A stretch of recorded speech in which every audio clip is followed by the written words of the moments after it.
성향과 행동. 내가 너희에게 이르노니 너희의 의가 서기관과 바리새인보다 더 낫지 못하면 결코 천국에 들어가지 못하리라. 마태복음 5장 20절. 주님의 제자의 특징은 어떤 선한 일을 하는 것이 아닙니다. 그러나 주님의 제자라면 선한 동기를 가지는데 이는 하나님의 초자연적인 은혜에 의해 선하게 만들어졌기 때문입니다. 선한 일을 능가하는 유일한 것은 선한 존재입니다.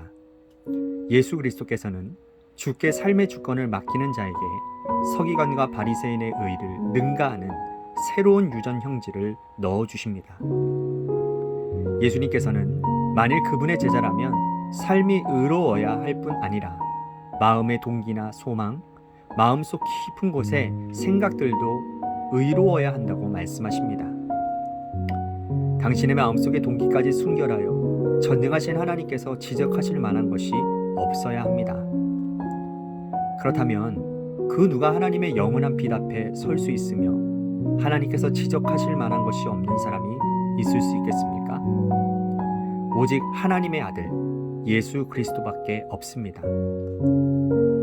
예수님께서는 그분의 구속을 통해 누구에게든지 자신의 성향을 넣어주실 수 있고 그를 갓난아이 같이 순결하고 단순하게 만드실 수 있습니다. 따라서 하나님께서 요구하시는 순결은 만일 내가 주 안에서 재창조되지 않으면 불가능합니다. 이것이 주님께서 그분의 구속을 통해 착수하신 일입니다. 그 누구도 율법을 지킴으로 자신을 순결하게 할 수 없습니다. 예수 그리스도께서는 율례와 규칙을 주시기 위해 오신 것이 아닙니다. 그분의 가르침은 진리인데 오직 그분이 우리 안에 넣으신 새로운 성향에 의해서만 해석될 수 있습니다. 예수 그리스도의 구원의 가장 놀라운 것은 그분이 우리의 유전 형질을 바꾸신다는 것입니다. 인성이 아니라 그 근원을 바꾸십니다.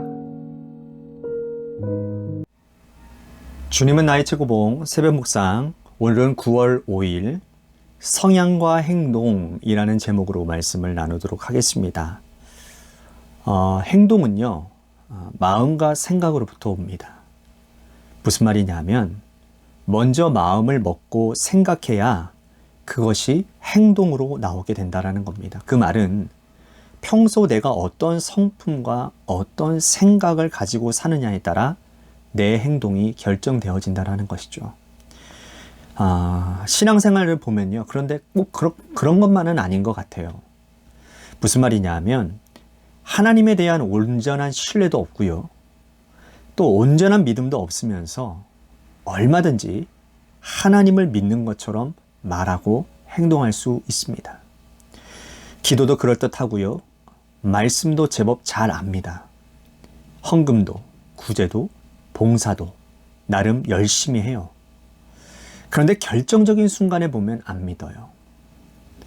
그러니 사실 교회에 나와 하는 행동과 삶, 그 행동이 얼마든지 다를 수 있다라는 것이죠. 그러나 신앙생활은 그런 게 아닌 것을 여러분들은 다 알고 계실 겁니다. 교회 안에서나 밖에서나 어디서나 가정에서나 동일한 삶의 원리와 원칙을 가지고 믿음으로 사는 것이 이것이 바로 신앙생활이죠. 챔버스는 이 원리에 대해서 오늘 묵상을 시작하며 이렇게 말을 합니다. 주님의 제자의 특징은 어떤 선한 일을 하는 게 아니라는 거예요. 주님의 제자라면 선한 동기를 가지는데 이는 하나님의 초자연적인 은혜에 의해서 선하게 만들어졌기 때문이라는 겁니다. 여러분, 이 차이를 아시겠습니까? 선한 일을 하는 것은 얼마든지 위선으로 할 수 있으니까요. 마음과 다르게 사랑하는 척 할 수 있거든요. 마음과 다르게 믿는 척 할 수도 있습니다.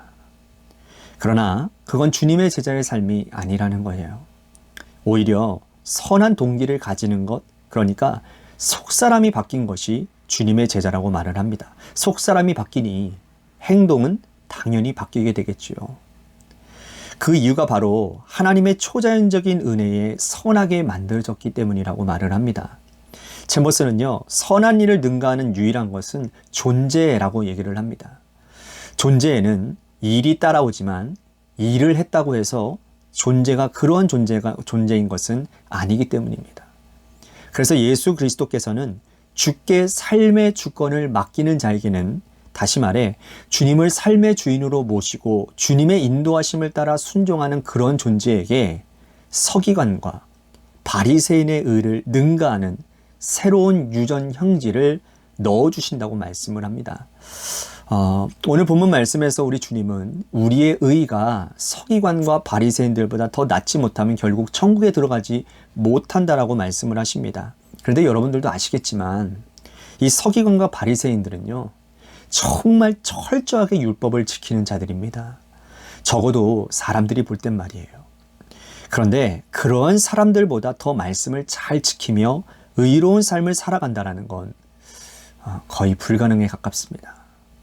그런데 그렇게 살 수 있는 방법이 있다니까요. 그건 바로 주님이 그렇게 해주시는 겁니다. 여기서 오해하지 말아야 될 것은 신앙생활이라는 것이 아무것도 안 하고 가만히 있으면 하나님이 다 알아서 해주는, 그래서 내가 하나님 자녀답게 살 수 있다라고 착각해서는 안 된다라는 겁니다. 실제로 그런 분들이 있거든요. 내가 지금 거룩하게 못 사는 것은 하나님이 그렇게 못하게 해주셨기 때문에, 그렇게 해주지 않았기 때문에 그렇다라는 거예요. 하나님이 이러한 조건을 나에게 주셨기 때문에 그럴 수밖에 없다라는 겁니다. 그런데 그런 분들의 삶을 보면 경건의 훈련도 없고요, 하나님과의 깊은 교제도 없습니다. 그냥 오고 가며 나 지금 기도하고 있다라고 말을 합니다. 쉬지 말고 기도하라고 하셔서 지금도 기도하는 마음으로 이렇게 산다라는 거죠. 그러나 그런 분들 가운데 주님과의 깊은 교제를 나누는 분은 거의 없습니다. 주님의 말씀을 읽고 묵상하는 일이 별로 없는 거예요. 그러니 늘 내 생각이 먼저고요. 더 문제는 그러한 내 생각을 하니 하나님이 주신 생각으로 그것을 착각한다라는 겁니다. 신앙생활은 그런 게 아니잖아요. 주님과 깊은 교제를 나누며 말씀과 기도로 거룩한 삶을 살아야 되는 것이죠. 그리고 날마다 나를 쳐서 복종시켜야 합니다. 그럴 때 주님이 온전히 내 인생의 주인이 되십니다. 그리고 주님이 내 인생의 주인이 되시면 그때 주님께서 내 생각도, 나의 마음도, 그리고 말과 행실도 바꿔주실 것입니다. 하나님이 정해신 이 의의 기준을 만족시킬 수 있는 사람은 이 땅에 아무도 없어요. 오직 예수님 한 분입니다. 그런데 그 주님을 삶의 주인으로 모시는 사람들에게는 주님이 자신의 성향을 넣어주시겠다라는 겁니다. 그리고 그를 갓난아이와 같이 순결하고 단순하게 만드실 수 있다라고 오스왈드 챔버스는 말을 하고 있습니다. 그래서 하나님께서 요구하시는 순결은 내가 주 안에서 재창조되어지지 않으면 불가능하다라는 거예요. 이것이 주님께서 그분의 구속을 통해 착수하신 일이라는 겁니다. 그렇습니다. 여러분, 거듭나야 가능합니다. 거듭나야 가능해요. 주님의 구속의 사역을 믿고 주님을 모신 자라야만 가능한 것입니다. 묵상 마지막에 챔버스는 그 누구도 율법을 지킴으로 자신을 순결하게 할 수 없다라고 말을 합니다. 예수 그리스도께서는 율례와 규칙을 주시기 위해 오신 것이 아니라고요. 그러면서 그분의 가르침은 진리인데 오직 그분이 우리 안에 넣으신 새로운 성향에 의해서만 해결될 수 있다라는 겁니다. 맞습니다. 누구도 내 노력과 의로 구원을 이룰 수 없습니다. 하나님의 기준에 미치지 못해요. 그러나 주님이 하시면 됩니다. 그러니 사실 우리가 무엇을 할 것인가 말 것인가 고민하며 살기보다 훨씬 더 중요한 것은 뭡니까? 내가 지금 하나님과 어떠한 관계에 있느냐를 점검하는 것입니다. 왜냐하면 주님과 온전한 관계에 있을 때, 다시 말해서 주님이 내 안에 임재하셔서 내 삶의 주인이 되실 때 주님은 내 모든 것을 바꾸어 주시기 때문입니다. 여러분, 매일 묵상해서 주인됨에 대해서 이렇게 많이 다루고 강조하는 것은 그것이 우리들의 인생에, 우리의 신앙생활에 가장 중요하기 때문 아닐까요? 또한 매일 점검해야 되는 부분이기도 합니다. 바라기는 여러분들의 인생의 주인이 주님이심을 늘 기억하시고 주님을 위해 사는 삶, 주님의 인도하심을 따라 사는 삶을 온전히 순종하는 삶을 사셔서 주님 닮은 참된 주님의 제자로 모두 살아가시기를 주님의 이름으로 간절히 축복하겠습니다. 아멘.